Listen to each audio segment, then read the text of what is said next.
Good morning everyone. हम बात कर रहे हैं मार्जिनल कॉस्ट के बारे में, एक नया चैप्टर जो इम्पॉर्टेंट है एग्जाम के पॉइंट ऑफ व्यू से, प्रैक्टिकल के कंसेप्ट से देखें तो मार्जिनल कॉस्ट की बेसिक डेफिनेशन और क्या मार्जिनल कॉस्ट है बेसिकली हम देख चुके थे। आज इस लेक्चर में हम कवर करने जा रहे हैं कैरेक्टरिस्टिक्स ऑफ मार्जिनल कॉस्ट। सीमांत लागत की क्या विशेषताएं होती है। तो सीमांत लागत की विशेषताओं में हम जो कॉस्ट के एलिमेंट्स है, फिक्स्ड कॉस्ट, वेरिएबल कॉस्ट, उसके बेसिस पे यहाँ पे बात करेंगे।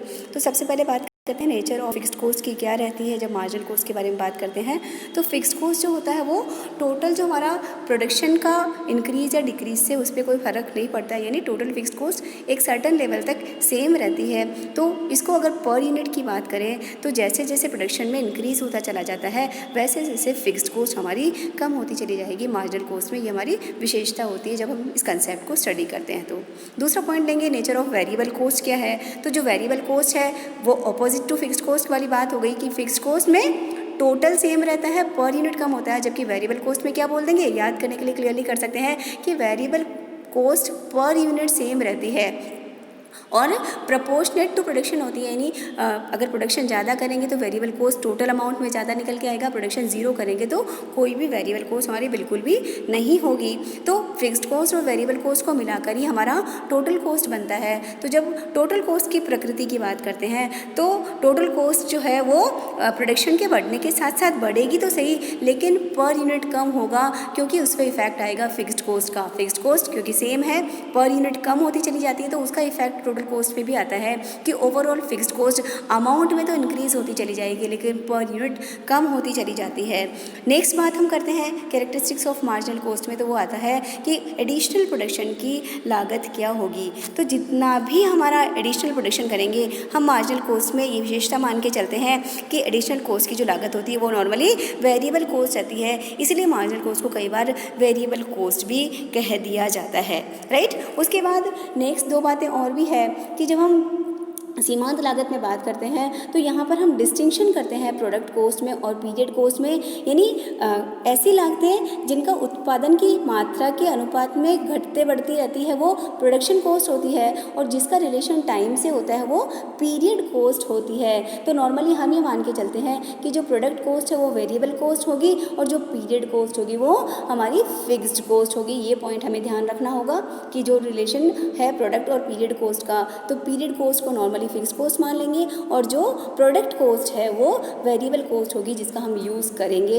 मार्जिनल कॉस्ट में। इसी तरह से यहाँ पर हम डिस्टिंक्शन करते हैं डायरेक्ट कॉस्ट और इनडायरेक्ट कॉस्ट में। तो डायरेक्ट कॉस्ट यानी ऐसी लागतें जो प्रोडक्शन से रिलेशन में है, डायरेक्ट मटेरियल मान लीजिए, डायरेक्ट लेबर मान लीजिए, डायरेक्ट एक्सपेंसेज मान लीजिए जो आप कॉस्ट अकाउंटिंग में पढ़ के आते हैं, तो ये प्रोडक्शन के प्रोपोर्शन में घटते बढ़ते रहते हैं, इसीलिए यहाँ पे डायरेक्ट कॉस्ट को मार्जिनल कॉस्ट में क्या बोला जाएगा, वेरिएबल कॉस्ट बोला जाएगा। और जो अप्रत्यक्ष लागतें हैं, जो इनडायरेक्ट कॉस्ट है, जिन्हें हम ओवरहेड्स भी कहा करते थे, जैसे हमारा production overheads, administrative overheads, selling and distribution overheads, normally जब तक अनलेस अदरवाइज नहीं कहा जाए उसे फिक्स्ड कॉस्ट माना जाता है। ये ज़रूरी नहीं है कि ये मान्यता हमेशा सही हो, लेकिन बेसिकली हम ये कंसेप्ट मान के चलते हैं कि जो डायरेक्ट कॉस्ट है वो वेरिएबल कॉस्ट होगी और जो इनडायरेक्ट कॉस्ट होगी अनलेस अदरवाइज वो हमारी फिक्स्ड कॉस्ट होती है, राइट। इसी तरह से जब मार्जिनल कॉस्ट के लास्ट पॉइंट की बात करेंगे यहाँ पे कैरेक्टरिस्टिक्स की, तो यहाँ पर हम कंट्रीब्यूशन एक वर्ड पढ़ने जाएंगे और उस कंट्रीब्यूशन को ही हम प्रॉफिट निकालने के लिए यूज़ करेंगे। तो जब यहाँ पे कैलकुलेशन ऑफ प्रॉफिट करेंगे तो हम क्या करेंगे, जो भी पीरियड गिवन है उस पीरियड की सेल्स में से पहले उसकी मार्जिनल कॉस्ट को निकालेंगे। आगे हम फॉर्मूला पढ़ेंगे तो मार्जिनल कॉस्ट को घटाएंगे तो यहाँ पे एक नया वर्ड आएगा जो कहलाएगा कंट्रीब्यूशन यानी अंशदान, और इसे ही हम ग्रॉस मार्जिन कहेंगे। जैसे पहले ग्रॉस प्रॉफिट वर्ड बोला करते थे, उसकी बजाय यहाँ पे ग्रॉस मार्जिन का नया नाम हो जाएगा कंट्रीब्यूशन। और फिर इस कंट्रीब्यूशन में से जब हम फिक्स्ड कॉस्ट को माइनस करेंगे तो हमारा उस पर्टिकुलर पीरियड का नेट प्रॉफिट या ऑपरेटिंग प्रॉफिट एक तरह से निकल के आएगा। तो कंट्रीब्यूशन का कंसेप्ट यहाँ पे मार्जिनल कॉस्ट में बहुत ही इंपॉर्टेंट होगा। तो ये बेसिकली आपकी सीमांत लागत की विशेषताएं हो जाती है। जब सीमांत लागत की विशेषताएं हमने कर ली, प्रैक्टिकली हम मार्जिनल कॉस्ट को कैलकुलेट करने जाएंगे तो एक इंपॉर्टेंट पॉइंट हमारा यहाँ पर रह जाता है कि कई बार ऐसा होगा कि कुछ कॉस्ट ऐसी होगी जो सेमी वेरिएबल होगी, राइट। सेमी वेरिएबल का मतलब होगा कि उसका सर्टेन पार्ट फिक्स्ड होता है और कुछ पार्ट वेरिएबल होता है। तो यहाँ पर क्योंकि अभी आपने मार्जिनल कॉस्ट की विशेषताएं देखी तो वहाँ पे सेमी वेरिएबल कॉस्ट का कंसेप्ट ही नहीं है।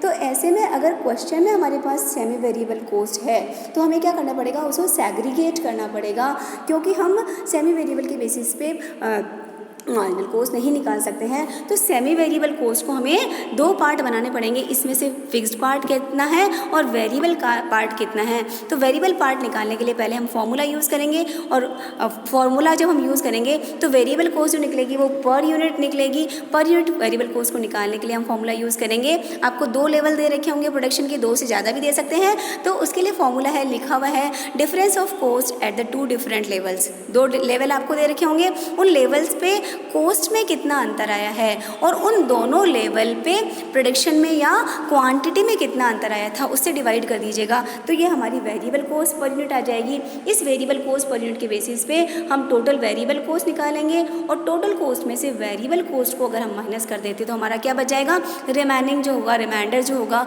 वो हमारा फिक्स्ड कॉस्ट हो जाता है।